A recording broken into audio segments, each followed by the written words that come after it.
with Susan Cathy Land. She is the IEEE President and CEO 2021. We welcome you to the session, ma'am. Thank you.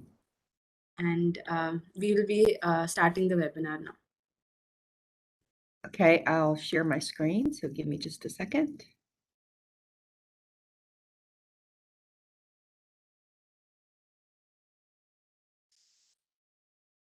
And let me know if you can see my slides. Yes, ma'am, it's visible. Okay, so first I want to thank Neha Chiji, who sent me the invitation to speak today on soft skills. It's an honor to be able to speak to you today, and this is about something that I'm very excited about. It's something that's extremely important to every individual who chooses technology as a career field. However, in computer science and engineering, the importance of this is not something that's really talked a lot about, and that's why I choose to give talks about this. So I thank her again for the invitation, and I appreciate all of you that are attending today, because I hope that you'll receive some benefit from this talk. So today you'll be hearing about something I call the Fantastic Five.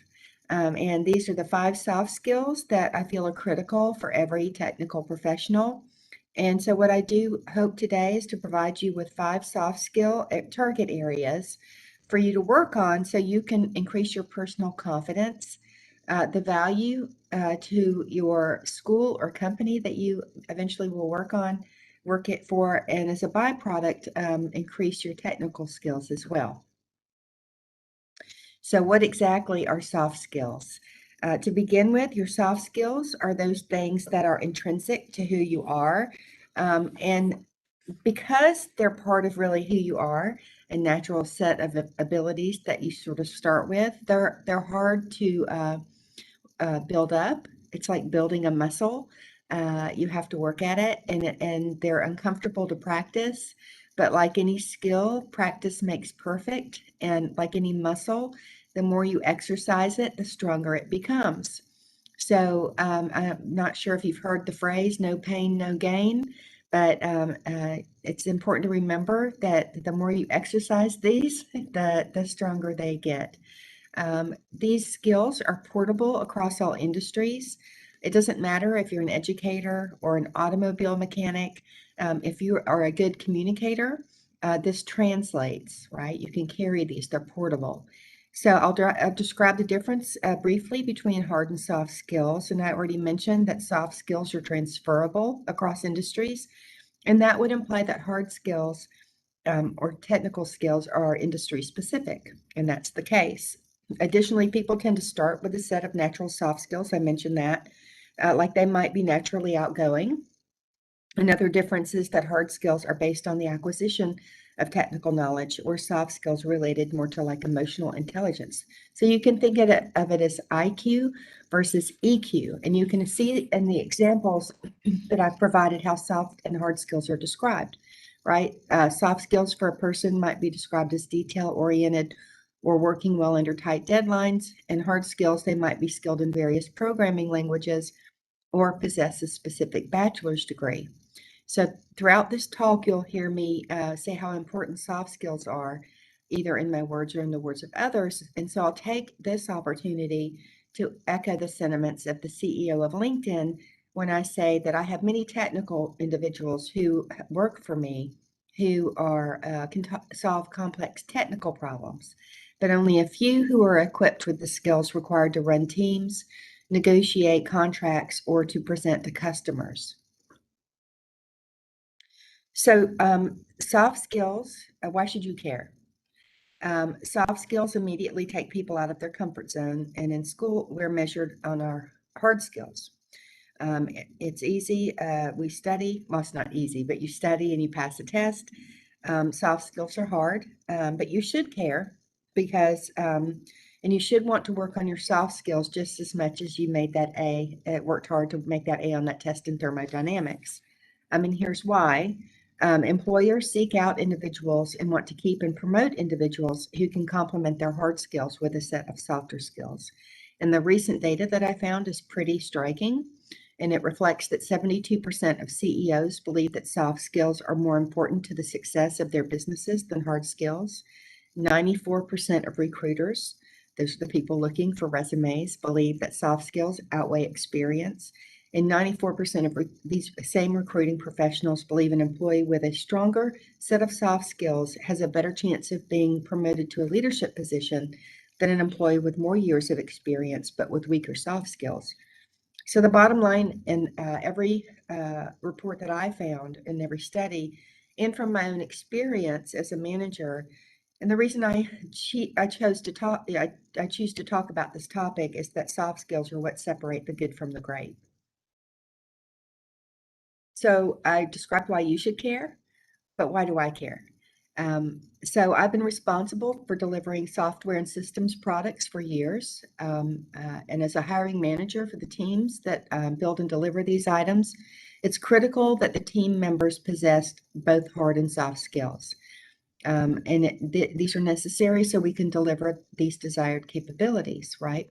So I found out pretty quickly early on in my career, I could hire the most talented programmer, but if the person could not communicate technically in the simplest terms to a customer or with other members on the team, then they were lacking a critical skill required for, say, requirements development or design, essential to successful product development and delivery. So my arrival at what I'm calling the Fantastic Five. How did I end up with my list?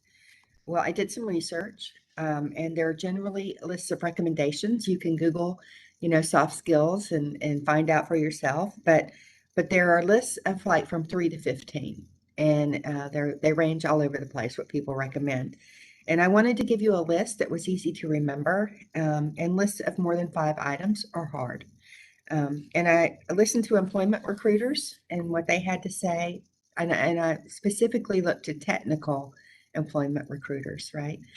And also technical hiring managers. And then in addition, I referenced my own experience. Really, I listened to myself, right? Which ones do I think are important? And this probably factored pretty heavily into my how I came up with the final 5. So here's the list of the Fantastic Five, and I want you to know why I'm calling them this. Fantastic, it means these are the soft skills that will help you become extraordinarily good, to shine and achieve. Okay, so that's what you need to think about. And these are communication, teamwork, critical and analytical thinking, interpersonal skills, and work ethic. Okay, and I'll go through each one of these in detail, and it's my hope that you'll work on these long after you hear this talk. But I do want you to remember these, so I've provided you with a mnemonic, and that's why there's a picture of some turkeys in the snow and a glass of whiskey. Okay, that's what's on the screen. And so you can think of cold turkeys, chewed ice whiskey, and that aligns with communication, teamwork, critical and analytical thinking, and interpersonal skills and work ethic. So if you can't remember all of those words, you can think cold turkeys, chewed ice whiskey, and hopefully it'll trigger the words when you're trying to remember the Fantastic Five. Or you can come up with your own mnemonic. So let's talk communication. This soft skill is usually at the top of most of the lists, and it tops mine for a number of reasons. I previously described one of these. You must be able to discuss technology clearly, simply and concisely with non-technical people. And that's critical in our field. People really don't think about communication. They think about, oh, I have to be smart, I have to be able to code, I have to be able to, work on engineering concepts, but you really have to be able to communicate, right? If you can't get your ideas out and communicate with others, you can't work alone, right? And also, so let's talk about those of you who do not, people these days want to say they want to be entrepreneurs, right? They don't want to work in a typical academic environment or let's say government or industry. If you're going to be an academic, you have to communicate, right? Publish or perish is what they say. But if you want to be an entrepreneur, this is critical. It's a critical skill because you have to be able to communicate with investors. You have to communicate your ideas and your plans to others. And if not, you will not be successful. So these are just a few examples. Also, communication is not just verbal communication. Most emphasize when they're talking about the soft skill, clear verbal communication, because this is where most of us tend to be the weakest. That's where we need the most practice. However, written communication is the second area where I see the most need for improvement. And the ability to clearly and effectively communicate is critical. And you can see this at the bottom of the slide. There's a report called the Holmes Report that's generated annually. And in the most recent report, it cites that barriers to communication result in $26,000 of loss per employee annually in the companies they studied. And these are non-trivial losses to companies, and that's why companies and managers and CEOs think about and care about communication. So I wanted to talk about this for a moment. I don't know if you see the big 7-Eleven. 7-Eleven is a company in the United States. It's like a gas station chain or a convenience store chain. So that's their logo. But you may have heard of something called the 7-Eleven, and it's something that used to really intimidate me. It was I took a psychology class when I was in college many years ago, and the professor said that within the first 7 seconds that you meet someone, they make um, 11 judgments about you. And I just could never get over this. I used to be very introverted, and I would meet someone and think, oh, they're making judgments about me. So I thought about this and recently did some research on it and found out that this is an urban myth, that it's not true, that the source that's claimed is a Michael Solomon, who's a psychologist at the NYU, and he says that this is not his study, that it's not true. So if you ever hear about the 7-Eleven, it's just ignore it. But do realize that there is evidence that suggests people do make quick judgment calls about others with limited information. There's just no research that suggests that it happens in 7 seconds. And one thing I do want to caution people about is that, if you think about it, I know me personally, when I meet someone, all I'm trying to do is to make conversation, make a good first impression, remember somebody's name, right? And that we shouldn't, all of us, none of us should jump to conclusions about people when we first meet them, right? Everyone deserves the benefit, of allowing us all to make a good first impression and to the chance to get to know each other. The one thing I do want to talk about, and I was asked this in a previous session with individuals from India, is someone asked, what about our accents? And I don't know if you can tell, I have an accent. I'm from the South of the United States. And uh, the only thing I would say is to speak clearly, talk diction, right? So to pronounce words clearly, work on that. But accents are something that make us all unique. And me being from the South, there is a bias in the United States in some areas against people who are from the South. If you're from the Southern United States, people think that you're less intelligent than other areas. But I work and live in an area called Huntsville, Alabama, which has the highest number of PhDs per capita in the world. So we kind of enjoy it. People will come. It's called Rocket City. It's where NASA, Missile Defense Agency, lots of space stuff is done in Huntsville. So we enjoy it when people come to Huntsville and sit around the table, and we all have Southern accents.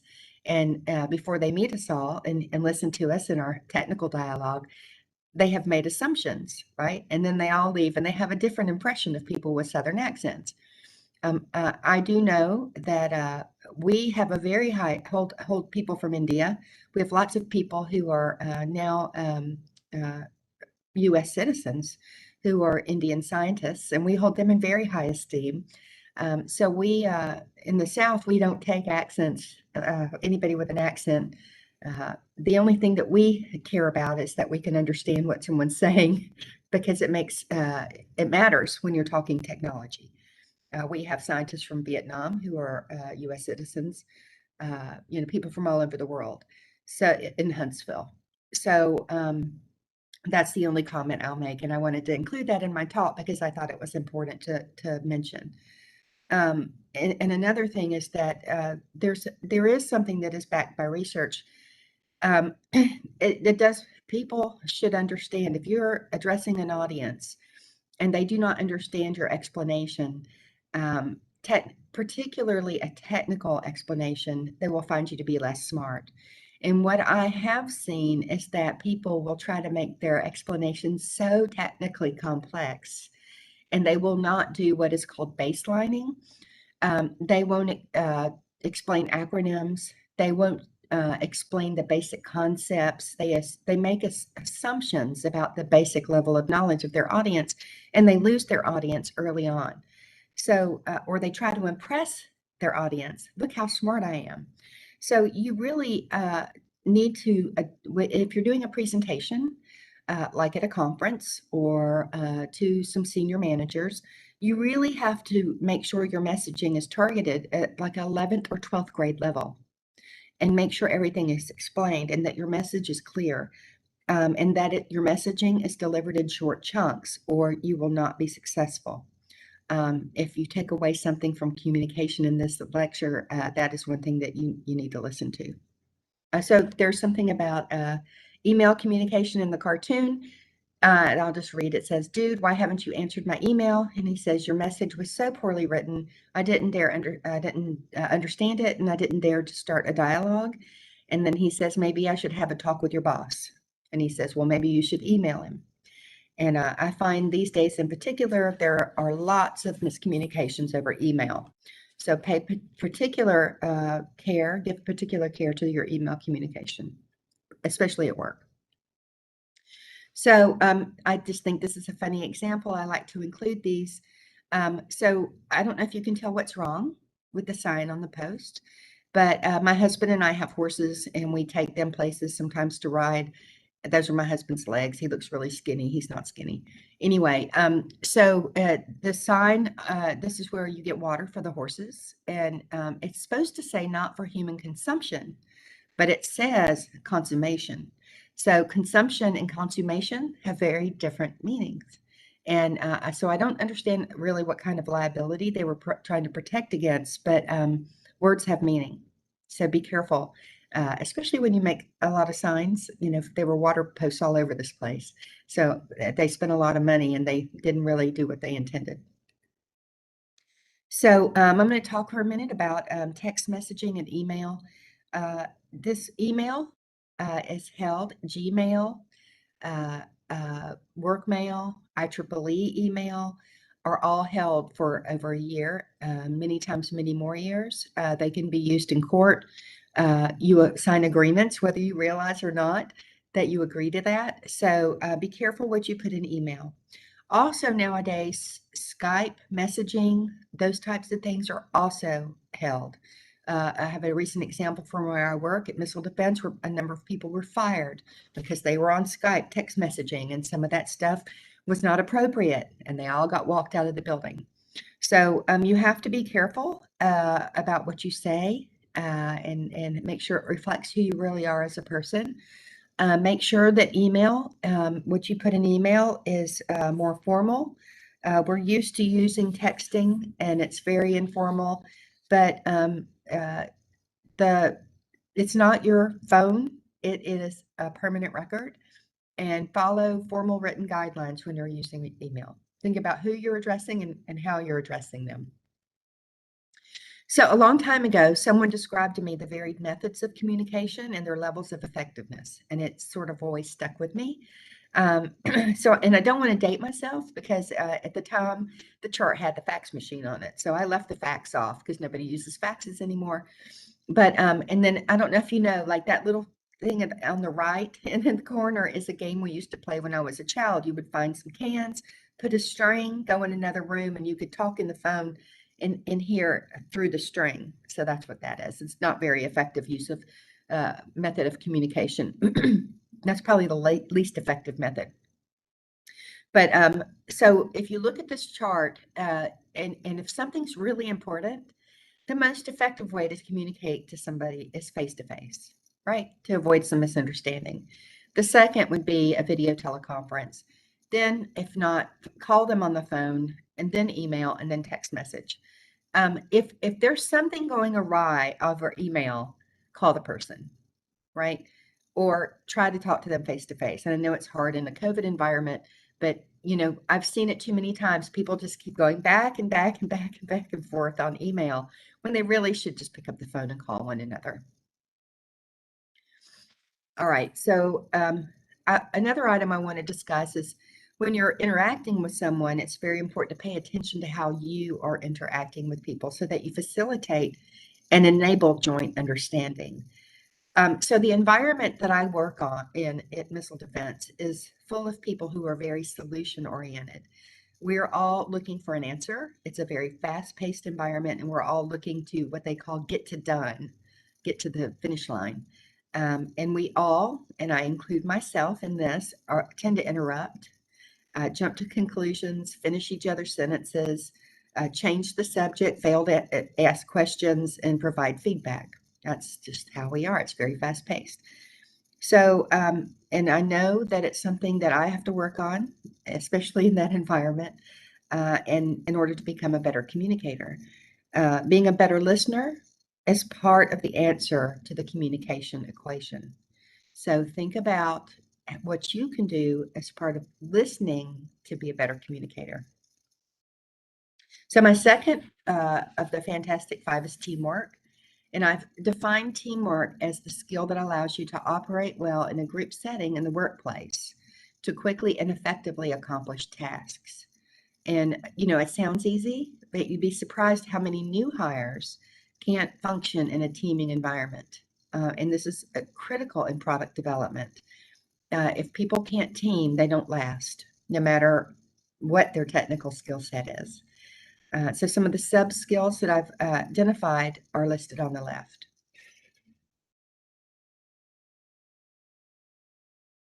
So when I talk about teamwork and how people might fit in, they're often confused. People can envision the team lead very easily, and sometimes they want that role, sometimes they don't want that role. But I wanted to put up this slide just to talk about some other team roles, and these are just very fictional. On a technical team, you might define them very differently as requirements lead or design lead. Those are ones that are very familiar. But the important thing to remember is the team is organic, and you can define the roles any way you want, and people need to find their best fit. And it's important to remember that project teams are temporary, and you may not think your team role is where you want it to be for 2021, but it's your obligation to make the team role that you're assigned your best fit, and then leverage that role for a better one in 2022 or in 6 months or whenever it is, and work within the team to find where you can best support.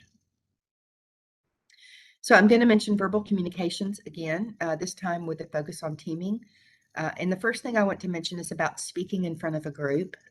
Team environments really give you a great opportunity to practice public speaking in a smaller group setting.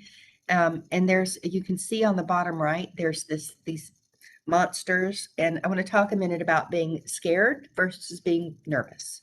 So there's an author called Brene Brown who talks about being scared and being nervous. And she says this, and it made a big difference for me. When I first started public speaking, I was scared. And being scared makes your palms sweat, and makes you stutter. And you just have to stop and think, people are people, and everybody there basically wants you to be successful, and they want to hear what you have to say. So get over yourself and stop being scared. It's okay to be nervous. Nervous helps you be prepared. It helps you, uh, become more familiar with your technical subject matter, and you just need to relax and not be scared, right? And it does take practice. Public speaking takes practice. So scared versus nervous, that helps you overcome it. So it's important to think about when you're presenting your overall approach, the entirety of your presentation do enough research, practice beforehand. It helps to use humor to break up the presentation, use examples that helps to explain the content, and all of that helps. So I want to give an example. I'll get back to the verbal communications within teams. I'll give an example of sort of what happened on a recent effort within my, just a practical example. We had to develop a briefing for senior leadership, and I'm talking about general level staff presentation. And so, 5 slides, we had 10 minutes. And so I met with my team and, you know, I wanted to describe what getting to done looked like, right? So this entailed describing the walk-up review schedule, internal walk-up review schedule, um, the details of the presentation content, the book boss ownership, and other details.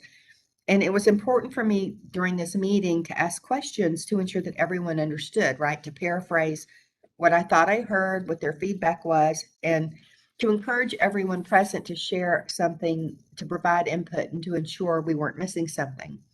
And, that is the type of active listening, group dynamic that you need to strive for if you're going to be a team lead. With clients, verbal communication is probably the most single important tool you have. It's important to focus on their needs, to ask for clarification, to ask open-ended questions. Too many times I've seen in vendor customer sessions where the clients were told what they needed and their needs were not heard. And the ultimate results from these relationships is not optimal. You might be enthusiastic about your capabilities and your products, but you need to listen to your clients and deliver what they need if you want the relationship to last for longer than one product delivery. So as one of the Fantastic Five, it's important that you're able to demonstrate your teamwork as one of your core capabilities. And you can build this skill by creating your own project or finding opportunities to work within a group or a team. And if you see these opportunities, don't avoid them. I see many times people, it's our natural tendency to just kind of sit back and let others do the work. And IEEE volunteer opportunities provide a natural safe space also to grow your teamwork soft skills. You can work within your this chapter, and look for some teamwork or leadership opportunities. When working in a team, don't worry who gets the credit. Be part of the team, do your part, pitch in and contribute, and the credit will come. Remember you're part of a whole and work with group members and contribute and share ideas and take responsibility for something and see it through to delivery. That's very important. Don't quit in the middle. So there's a quote at the bottom again from Brene Brown. It says, a leader is someone who takes responsibility for finding the potential in people and processes and has the courage to develop that potential. So I just wanted to show this slide. And it really, to me, epitomizes teamwork. It's just two kids demonstrating teamwork. They have the same end goal, right? A team. And they're both contributing toward the shared end goal. And it's just a good visual they both want to play the video game. And it reminds us that sometimes the work may not be glamorous, but the end result is often worth the effort. So critical and analytical thinking, another one of the Fantastic Five. And studies show that the average individual makes about 35,000 conscious decisions a day. And I just can't even, that's so many decisions, it makes my head hurt. But this soft skill helps you improve this daily decision-making process. And it helps you think creatively and helps to keep you from becoming fixed and narrow, which none of us want to be. This skill is very important in fast-paced, technically challenging, and constantly changing environments. So, and according to the World Economic Forum, critical thinking and complex problem solving are two top in-demand skills that employers look for. Critical and analytical thinking is deciding what is true and what you should do. So the key sub-skills, again, are on the left. And some of these are critical observation, logical thinking, problem solving, and open-mindedness. So I put this slide up because if you're ever trying to solve a problem, this kind of is what you're faced with, right? Questioning, forming a view, debating, you consult other people. But really why I put this on this is that you don't want to get stuck on the right in the tar pit of misunderstanding, the reluctance to critique, a lack of focus, or just wanting to get to done without answering, without questioning. So I kind of really like this slide. It's kind of a mess. All right, so if you want to develop your critical thinking soft skills, there are many, many books out there. I've just shown a couple on the slide, but problem-solving practice is really the way to go. They help you develop resiliency. Another critical thinking killer I'm going to talk about communication. Again, is that and I'm sure you've seen this, is when someone gets committed to an idea or solution, or they don't like an idea or solution, and all forward progress stops. So there are also resources available, articles, books that can help you deal with someone who's stuck on their idea and help you unmire that situation. But the key is to practice your critical thinking development, and the ability to step back and to remain objective is key. The ability to listen to all input and to remain neutral and to persevere, to not just get tired and give up. It's to be as stubborn as possible, to move forward, not stubborn as possible and stuck in your own idea. Then I love the quote at the bottom. I'm sure you've all been in technical discussions, and there's somebody that always yells. And Desmond Tutu says, "My father used to say, don't raise your voice, improve your argument." So the next fantastic soft skill is interpersonal skills. And at the bottom, Stephen Covey, who's a well-known author, says you cannot continuously improve interdependent systems and processes until you progressively perfect interdependent interpersonal relationships. And this really means that if people can't work together, you can't build anything. So, and according to Myers-Briggs, I don't know if you've ever taken a Myers-Briggs personality inventory. You can Google it. There's many free available on the web. I recommend you all take one if you've never taken one. But most programmers and engineers prefer to focus on their inner worlds, or are introverts. And I'm included in that.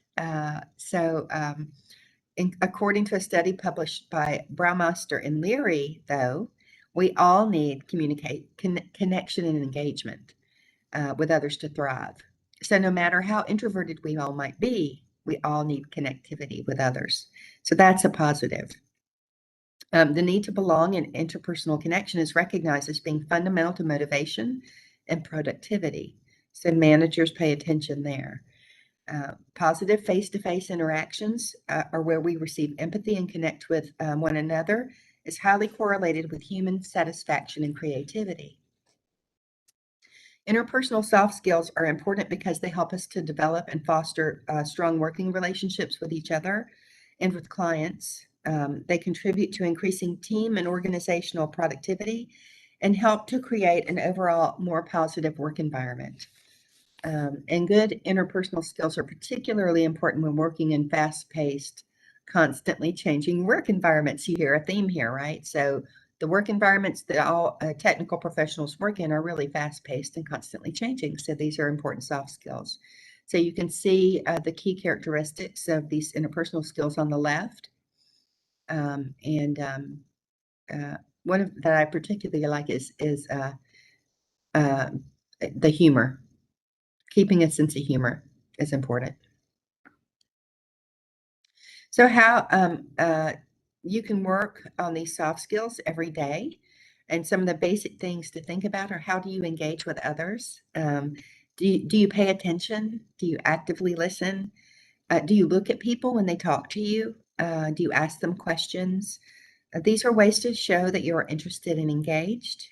Think about your tone of voice. Is it the tone and cadence, right? Are you bored when you respond? Do you speak too softly? Do you speak too quickly? Think about your body language.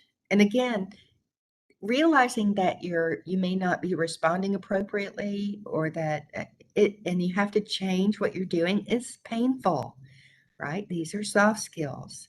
So you need to, if you know you need to work on something, try working on it. It takes time, but you can make a difference. So think about your body language, particularly in meetings. You don't want to like slump back in your chair. You don't want to lay your head on the table. You need to stay engaged. Being able to read body language helps us to know how people feel and what they mean. There are lots of resources available for free about body language and what people are signaling. It's interesting to read. I recommend it. Um, Believe in yourself. Being insecure will affect how you interact with others. And what I mean is technical insecurity. If you're not prepared for a meeting, or you haven't brushed up and you feel weak in a technical area, get the training if you can get it, or do some reading so that you're not insecure in an area. Address it. Don't get involved in office drama. Stay neutral and out of the fray. That's a key thing. Don't complain. Remain positive. If you are unhappy about an issue, don't address it with other employees. Address it with your manager. That's the appropriate way. Try to mentor others where appropriate, and be as inclusive as possible. Right? If you see someone that's being left out, be their friend. That's the right and proper thing to do. And network with others in the company that are outside your immediate work area, and attend industry events and leverage local IEEE activities. So the fifth soft skill is work ethic. There are many definitions of work ethic, but many I didn't like them. So because they didn't capture the associated attitudes, behaviors, responsibilities, and communication. So I took a stab at it. And so work ethic is how you feel about your job, how you do your job, as well as the level of respect you show your coworkers and others at your job. And so from this definition, you can see how the key characteristics that you should have are on the left: relate, and their attentiveness, business ethics, competitiveness, dedication, dependability, following directions and staying on task, meeting deadlines, self-motivation and self-management, perseverance and persistence, proper business etiquette, and working well under pressure. And so why is it important to have a good and strong work ethic? Well, ultimately, it'll show the strength of your character and present you as an all-around positive person. And in the workplace, this will be to your advantage. If you're looked at favorably by your coworkers and superiors, you'll have better chances of advancing your career. So here are just some items to practice. Be on time for all appointments and meetings, and I practice this myself. I was here on time for this webinar. I was here before the organizer, right? So in case there's something goes wrong, or in case we need to change something, you never know, right? I owe it. I was invited as a guest speaker, and I owe it to the organizers to be punctual and to be there to support whatever requirement they might have. It's an honor and a privilege to be invited, right? So I owe it to them. Pay attention to how you're dressing. Have you read the office dress code? It's part of the handbook. Read it. Don't have someone have to come talk to you about it. Are you dressing for the job you want? Put your phone away at work. It's so annoying to be in a meeting as a manager and somebody's phone goes off, or they're checking their phone. It only happens once with me, right? So phones are not part of the office requirement where we work. And one thing to remember is it's important to stay balanced. I see lots of young professionals who work too many hours. You're being paid for a certain requirement, and don't kill yourself working over that requirement. If your company is expecting too many hours of uncompensated overtime and they have unrealistic expectations, it may be time to dust off your resume. So I presented the top 5 soft skills, and their communication, teamwork, critical and analytical thinking, interpersonal skills, and work ethic. But all of these won't get you the job unless you're able to translate these to your resume. And I see too many resumes that look just like each other, right? Nobody stands out. For the typical job, 250 resumes are submitted. They down select to 6, and then they pick one person, right? So you have to make sure your resume, and people are looking, as you heard, for a mix of soft and hard skills. So you have to reflect that on your resume. And here's an example. On a resume, I would look for an engineer who's technically competent while being able to understand the business and acquisition side of things and has a demonstrated ability to communicate with clients. So there's something called the STAR method, and I give a talk all about how to prepare your resume, and how to do an interview using the STAR method, and I'd be happy to come back and give that to you guys. But I'll show you sort of how this works in a couple of slides. But the STAR method asks you to describe a situation, a task, action, and the result, right? So here's an example. It's fictional. I never worked for Ford. So you describe the problem. You say, served as the project lead for the Ford Motor Company and responsible for the design of the 2019 Super Duty truck door robotics assembly. What were the issues? When I was hired, the assembly support for all Super Duty trucks was performed manually, which resulted in production delays and quality control variations. Action. Identify the step you took, and not your team, to reach your goal. Under my technical leaderships and production execution, I led the team effort to design 2019 Super Duty robotics assembly, implementing new quality controls, improved network integration, and revised training for new production hires. What was the final outcome? Within 4 months, the company's on-time fulfillment increased from 72 to 98, and the quality callouts decreased from 36 to 2%. Okay? So the STAR drives you to think about what you did, what your impact was, so that you, per position that you had or per project in school, so you can then condense it like this. So this is what would be on your resume. Led effort to design 2019 door robotics assembly at Ford Motor Company, implementing new quality controls, improved network integration, and revised training for new production hires. On-time fulfillment record increases from 72, quality call-out decreases from blah. All right, so that's what you put on your resume, but at the same time, you would use this to prepare you for your interview, right? So you could tell a story about that specific position. So anyway, there are other examples. You also could demonstrate communication. Anytime you've ever been an invited speaker or authored anything, or teamwork, if you've ever chaired anything, or like product team chair, led a product team or anything like that, or chair of student activities, anything. So all of that needs to get on your resume. So if you're working on soft skills, remember that you've worked on your soft skills and make sure they get on your resume. So in conclusion, soft skills are important. They're not just nice to haves.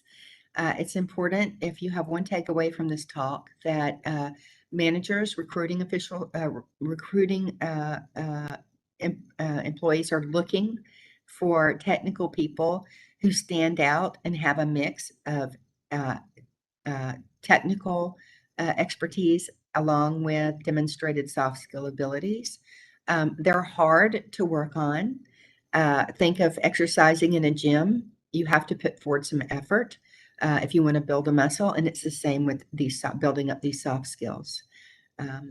So I'll leave you with a quote. Soft skills are key to building relationships, gaining visibility, and creating more opportunities for advancement.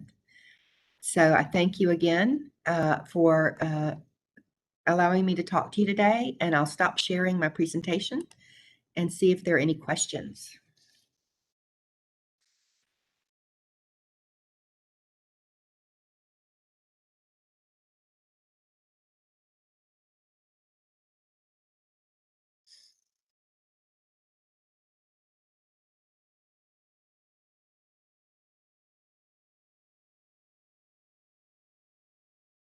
And don't be afraid. Don't be shy. If you have a question, just ask.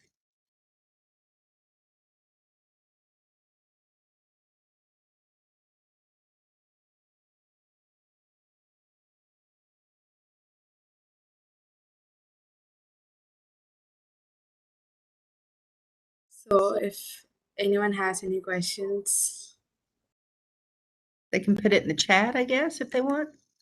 yeah.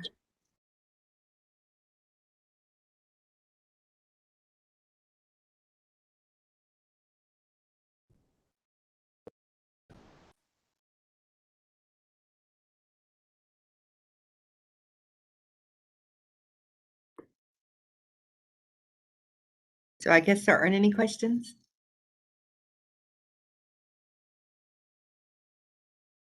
The class was too good. Okay. Well, thank you so much for having me today. Do you want to do a group photo or anything before we leave? Yeah, sure. Could everyone turn on their cameras?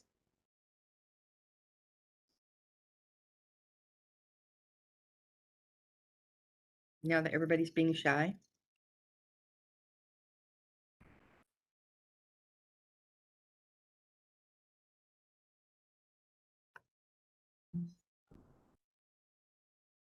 Yeah. Hi.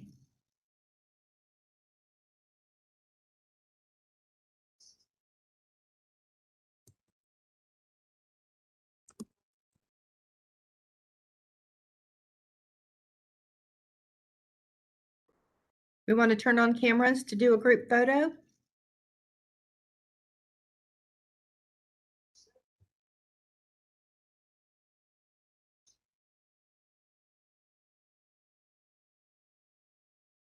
Okay. Yeah.